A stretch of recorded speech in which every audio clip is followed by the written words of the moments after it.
അന്ന് അനിയത്തിപ്രാവ് എന്നുള്ളൊരു പടം പ്ലാൻ ചെയ്തിട്ട് ഒരു പയ്യന് വേണ്ടി ഇങ്ങനെ ആലോചിച്ചുകൊണ്ട് നടക്കുന്ന സമയം ചാക്കോച്ചൻ ക്ലാസ് വിട്ടിട്ട് എന്തോ വീട്ടിലേക്ക് ഇങ്ങനെ കയറി വരുന്ന പോണ കണ്ട ഒരു സാധനം പാച്ചിയുടെ മനസ്സിലിങ്ങനെ കിടന്നു. ഇവൻ ചെയ്താൽ നല്ലതായിരിക്കും. ചാക്കോച്ചൻ അഭിനയിക്കാൻ ഒട്ടും താല്പര്യമില്ല. ബോച്ചൻ പറയും, പാച്ചി എന്റെ മകനെ എടുത്തു.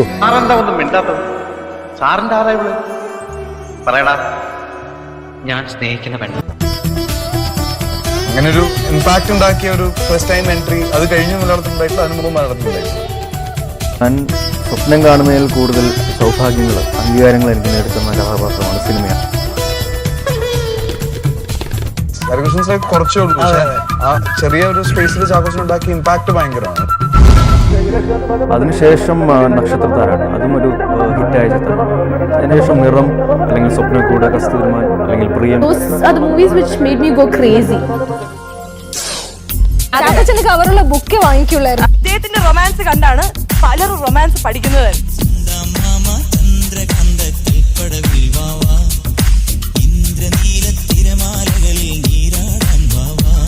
ചാക്കോച്ചന്റെ കട്ടിങ് ഒക്കെ ഇരുന്നിട്ട് ബുക്സിലൊക്കെ ചാക്കോച്ചന്റെ ഫോട്ടോ ഒക്കെ കവർ ചെയ്ത് ബുക്ക്. എല്ലാരും ഒരു ഹാർട്ട് റോബാണ്. എന്നോട് ആ സമയത്ത് ഏറ്റവും ദേഷ്യമുള്ള വ്യക്തി എളുപ്പം പറയാവുന്നത് എൻ്റെ വീട്ടിലെ പോസ്റ്റ്മാനാണ്. ലിറ്ററലി കെട്ടുകണക്കിന് എന്ന് പറഞ്ഞതിനേക്കാളും ചാക്ക് കണക്കിനാണ് അന്ന് ലെറ്റേഴ്സൊക്കെ വന്നിട്ടുണ്ടായിരുന്നു. അത്ര കണ്ട് തരംഗമാണ് കുഞ്ചാക്കോ ബോബൻ കേരളത്തിൽ സൃഷ്ടിച്ചത്.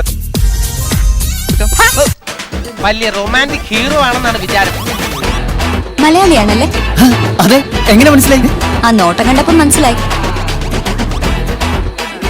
If you want something, the whole universe conspires in helping you achieve it. സൗത്തിന്റെ ഇംഗ്ലീഷ് അറിയാവുന്ന ഏക ബസ് കണ്ടക്ടർ ഞാനാണ്.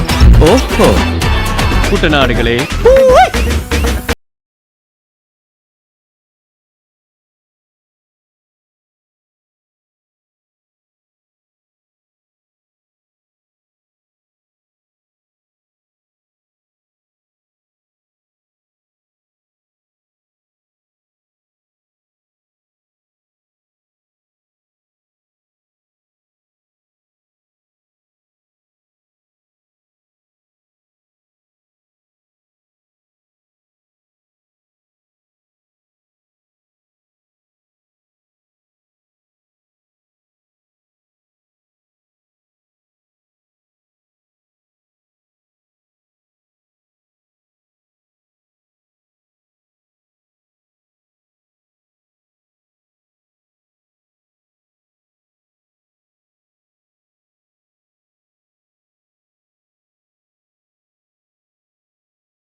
റൊമാൻറ്റിക് ആയിട്ടുള്ള അല്ലെങ്കിൽ കോളേജുമായിട്ട് ബന്ധപ്പെട്ടുള്ള ക്യാരക്ടേഴ്സ് ചെയ്ത് അംഗീകാരങ്ങൾ നേടുമ്പോഴും അത് ഒരു പരിധിക്കുള്ളിൽ നിന്ന് എന്നെ പരിമിതപ്പെടുത്തുന്ന ഒരു ആർട്ടിസ്റ്റ് അല്ലെങ്കിൽ ഒരു അഭിനേതാവ് എന്നുള്ള നിലയിൽ എന്നെ ചെറുതാക്കുന്ന രീതിയിലുള്ളൊരു സംഭവമാണ് എന്ന് തിരിച്ചറിയാനായിട്ട് ഞാൻ കുറച്ച് വൈകിയിരിക്കുക. ഉയർന്നു വന്നൊരു താര നക്ഷത്രമായിരുന്ന കുഞ്ചാക്കോ ബോബന്റെ താഴ്ച വളരെ പെട്ടെന്നായിരുന്നു. സിനിമ ഇല്ലാതായി, സിനിമ മറക്കാം എന്ന് വിചാരിച്ചു. എല്ലാ ദുഃഖവില് കഴിഞ്ഞ് ഈസ്റ്ററുണ്ട്, ഉയർത്തെഴുന്നേൽപ്പിന്റെ ഈസ്റ്റർ. അന്ന് വരെ കുരിശി കിടന്ന കർത്താവ് കല്ലറയും പൊളിച്ചൊരു വരവ്, അതുപോലെ നീ ഒരു വരവ് വരണം. പിന്നീട് മിറാക്കിൾ എന്ന പോലെയാണ് ആ ചെറുപ്പക്കാരൻ സിനിമാ രംഗത്ത് തിരിച്ചു വന്നത്. ആ തിരിച്ചു വരവ് ഒന്നൊന്നര രീതിയിലായിരുന്നു.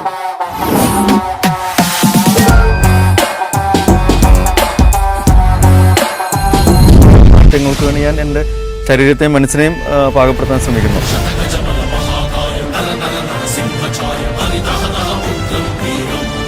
വീഴ്ചകളിൽ പതറാതെ തുടരുക തന്നെ ചെയ്യും.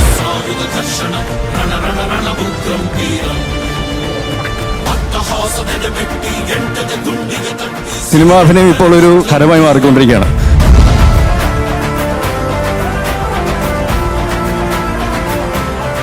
എന്നെ സിനിമയിലേക്ക് കൊണ്ടുവന്ന എൻ്റെ ഗുരുനാഥനായ പാച്ചിക്ക പോലും പറഞ്ഞത് ചാക്കോച്ചൻ ഒരു സ്റ്റാർ, ഒരു താരം എന്നതിനേക്കാൾ ഉപരി ഒരു അഭിനേതാവ് എന്നുള്ള നിലയിൽ ഇവോൾവ് ചെയ്തു. എനിക്കും കാണിക്കാൻ പറ്റും ഒരാര ഗുണ്ടായിസം.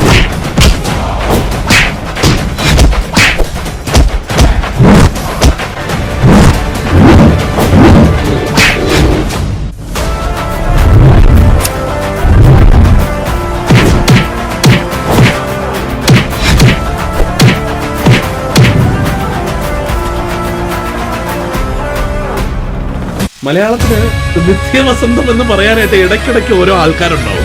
നസീർ സാർ ഉണ്ടായിരുന്നു. അത് ഞാൻ മൊത്തം ഇനി അങ്ങോട്ട് നല്ല നാളായിട്ട് ഒരേ ഒരാളേ ഉള്ളൂ. നമ്മുടെ ജനറേഷനിൽ നമ്മൾ കാണുന്ന ഒരു നിത്യഹരിത നായകനാണ് ചാക്കോച്ചൻ. സിനിമാ ലോകത്ത് സിൽവർ ജൂബിലി തികയ്ക്കാൻ പോവുകയാണ് മലയാളികളുടെ പ്രിയപ്പെട്ട താരം കുഞ്ചാക്കോ ബോബൻ. എൻ്റെ വളരെ സീനിയർ ആയിട്ടുള്ള ആർട്ടിസ്റ്റാണ്. പക്ഷെ ഇപ്പോഴും നമ്മളെ കണ്ടു കഴിഞ്ഞാൽ സമപ്രായക്കാരെ പോലെ തോന്നുള്ളൂ. പുള്ളി അങ്ങനെ നിത്യയൗവനമുള്ള ഒരാളാണ്.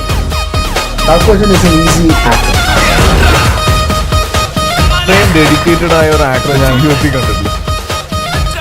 പ്രേമനസീറിനെ പോലെ കുഞ്ചാക്കോ ബോബനെ പോലെയൊക്കെയുള്ള അതിസമർത്ഥന്മാരും നല്ലവരും. കുഞ്ചാക്കോ ബോബൻ എന്ന് പറയുന്നൊരു പ്രതിഭയാണ്.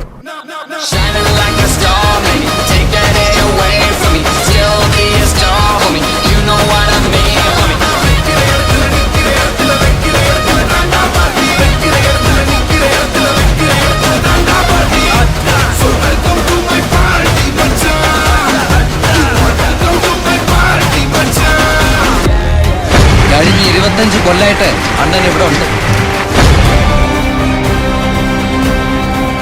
ഇനിയുള്ള 25 കൊല്ലവും അണ്ണൻ ഇവിടെ തന്നെ കാണും.